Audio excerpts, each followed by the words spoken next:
You know you're a Toastmaster when the MC of the meeting says, "Have you got a lectern in your car?" They say, "Sure, no problem. Would you like some lights?" He says, "No, just a lectern." And then you get to the meeting and the sergeant says, "Where's the gavel?" "It's in my car, silly me." Of course, we carry gavels with us. Now I've got a little golden one. But these events really can be quite boring, can't you? Toastmasters, then they really can be a bit like toast, sort of dry and hard to digest and sort of crunchy, Toast, apparently, the word toast, in the sense of toasting, comes from, in the olden days, they used to have wine. It wasn't very good wine, apparently. And they used to put little bits of toast in the wine. I mean, how bad did the wine actually have to be? Smells awful. Let's put some burnt toast in it. Oh, smells much better. All I can smell is burnt toast. And the toast in my house is sort of singed. Jenna says, when you're lucky. And sometimes it can come in on a Saturday because I made toast on the Wednesday. You can still smell it. Toastmaster, such a boring name. You've got lights coming out. Yes, I know I've got lights. Do you want me to move it a little bit? That would be great, thank you. Why did we call ourselves the Flametamers? Flametamers International, because we would be making the toast then, right? Somebody said, I was listening to this podcast and they said, humans are obsessed with what is it that makes us human. Some people think it's language. It's because we've got language. But it turns out parrots have language. Believe it or not, parrots can actually talk. It's not that they're mimicking, they're actually speaking. And of course, there's lots of codes of language. Coyotes have language. Coyotes can say, the man with the red jacket who had the dog yesterday with the gun. They can tell other coyotes what's going on. So it's not language. It's not empathy. I mean, elephants bury their dead. So it's not empathy. What is it? And they said it's that we are the only animal that has tamed fire. We're the only animal that's tamed fire. That is what makes us human. We are the Fire Tamers. Fire Tamers International. Do you think if we were Fire Tamers International, we'd only have 120 clubs, Please stand and welcome to a new Flame Tamer International. I've just become the Flame Tamers International. The VPMs, what would they be called? Men with beards would not be all that welcome, or maybe they'd want to join, but they wouldn't stay bearded for very long. They put the smell of burnt toast completely into perspective. Don't have to smell things for weeks.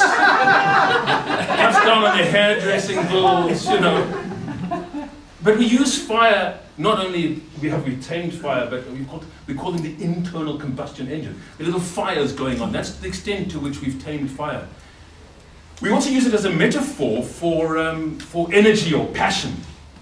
And so we did the strategy session, the district officer training this afternoon, and the Division C got up and they said, Zenzile Renz and Lebogang Zebohodi stood up there and they said, higher with fire, they said, I felt an R&B song coming on. They had a picture of a hot air balloon, which I thought was very appropriate since we're Toastmasters and all the hot air. Higher with fire. It's a sort of a metaphor for passion, isn't it? And I entered, much to my idiocy, I don't know what I was thinking, the presenters contest at the Golden Gavel, the inaugural presenters contest. I was going to win it. I had this fabulous speech. And I said, in order to build self-confidence, because we had to present Toastmasters and get people to buy Toastmasters, in order to really build self-confidence, what you've got to do is you've got to do something difficult and then succeed, right? And so if you do something difficult, you set yourself a challenge and you succeed, well, then you become more confident. And speaking is one of those things. When we stand up and speak, nobody wants to do it. Everybody, we've all heard the story. I'm okay in small groups, ideally 2-year-olds.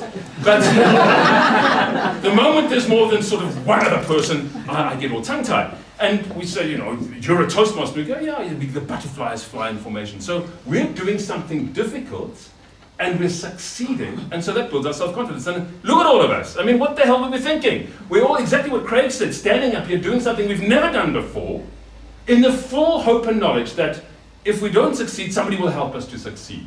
And finally, when we finally get an idea of what we're doing, we step down, give the gong to someone else. All right, your turn, off you go then, And Tim Knights was there and he said, You know, Eric, I lost, by the way, the contest. Jacques de Villiers won. Not that, but true. Jacques de Villiers. But never mind. First time he's beaten me in open competition. But Tim Knight said to me, you know, Eric, he says, I sit there and he's got this sort of quizzical expression on his face, and he said, you'll often say things and I'll be sitting there thinking, what are you talking about? And then 20 minutes later I'll think, oh yeah, it's a good point actually. Very slow. Maybe 15 minutes. But and I think that's what we're doing. We are the people who are the fire tamers, aren't we? We call ourselves Toastmasters. I don't know why. But we are the fire tamers. We take the energy that we've got and we tame that. We channel that energy and we create something amazing, don't we?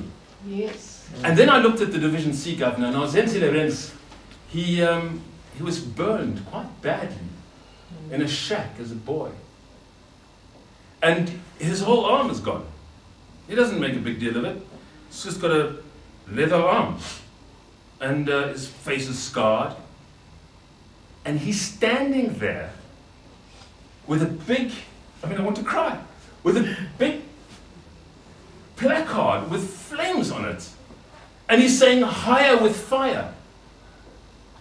And I thought, he is what we should be. He has taken this thing that has scarred him. And not only does it not let it get in his way, he says, oh, Division Governor, Division C, I think I'll do that job. He just says, no, I'll do that job. He's taken that thing that has such a power to hurt us, that wild thing that we have tamed into such submission that we don't even notice it anymore. And he has made it his. He's co-opted that energy. He is the spirit of District 74. Mr. MC.